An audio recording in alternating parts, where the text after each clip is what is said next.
Hi friends, ഏവർക്കും പുതിയൊരു വീഡിയോയിലേക്ക് സ്വാഗതം. അങ്ങനെ വീണ്ടും ഒരു സൺഡേ കൂടെ വന്നിട്ടുണ്ട്. കഴിഞ്ഞ സൺഡേ ആണ് നമ്മൾ ലാസ്റ്റ് വീഡിയോ ഇട്ടത്.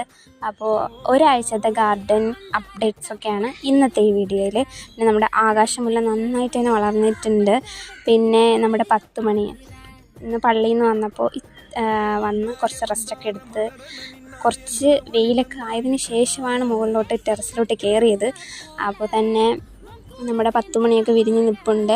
പിന്നെ മഞ്ഞ കളറിലും ഒരു പിങ്ക് കളറിലും ഉണ്ട്. എനിക്കത് ഭയങ്കര സന്തോഷമുള്ളൊരു കാര്യം കേട്ടോ, ഇങ്ങനെ പല നിറത്തിലുള്ള പൂക്കൾ കാണാൻ പറ്റുക എന്നൊക്കെ ഉള്ളത്. അതുകൊണ്ട് തന്നെ നമ്മുടെ ഗാർഡനിൽ നമ്മൾ കുറേ പൂക്കളൊക്കെ ആഡ് ചെയ്തുകൊണ്ടിരിക്കുകയാണ്. പിന്നെ നമ്മൾ ഓൺലൈൻ മേടിച്ച കുറച്ച് സീഡുകൾ മേടിച്ചിട്ടുണ്ടായിരുന്നു, ഒരു 25 എണ്ണം. പക്ഷെ അതിൽ ആ കൂടെ 4 ഐറ്റേ വിത്ത് മുളച്ച് വന്നിട്ടുള്ളൂ. പിന്നെ നമ്മുടെ കാശിത്തുമ്പയുടെ പൊസിഷൻസൊക്കെ നമ്മൾ മാറ്റി. ഗാർഡനിങ് ചെയ്യുന്നവർക്ക് അറിയാം ആ ഒരു കാര്യം. നമ്മളിങ്ങനെ ചെടികൾ ഇടയ്ക്കിടയ്ക്ക് മാറ്റിക്കൊണ്ടിരിക്കും. അതുപോലെ തന്നെ നമ്മൾ കാശിത്തുമ്പയുടെയും ജമന്തിയുടെയൊക്കെ പൊസിഷൻസൊക്കെ മാറ്റി റീഅറേഞ്ച് ചെയ്തിട്ടുണ്ട്. പിന്നെ നമ്മുടെ മുളക് അത്യാവശ്യം ഒന്ന് പഴുത്തിട്ടുണ്ട്, അടക്കാനായിട്ടുണ്ട്. പക്ഷേ ഞാൻ അടത്തില്ല, അതിപ്പോൾ നല്ല പഴുത്ത് നിറയെ മുളകുണ്ടായിട്ടുണ്ട്. ഭയങ്കര സന്തോഷമുള്ളൊരു കാര്യം കേട്ടോ, ഇങ്ങനെ കാണാൻ വേണ്ടിയിട്ട് തന്നെ.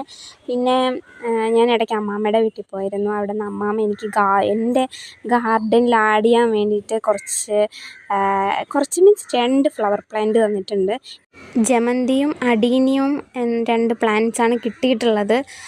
ജമന്തിയിൽ അത്യാവശ്യത്തിലധികം മുട്ടുണ്ട്. അപ്പോൾ ഇതൊക്കെ പൂത്ത് വരുമ്പോൾ നല്ല ഭംഗിയായിരിക്കും കാണാൻ. അപ്പോൾ ഞാനത് വീഡിയോയിൽ കാണിക്കാം കേട്ടോ. ഇത് അഡീനിയം, ഇത് ചെറുതാണ്. എനിക്ക് അതിനെക്കുറിച്ച് ഡീറ്റെയിൽ ആയിട്ട് അറിയത്തില്ല, പഠിച്ചു വരുന്നതല്ലേ ഉള്ളൂ. പിന്നെ നമ്മൾ മാറ്റി നട്ട കുറച്ച് മുളക് ചെടികളൊക്കെ അത്യാവശ്യം നല്ല വലിയ ഇലയൊക്കെ ആയിട്ടുണ്ട്.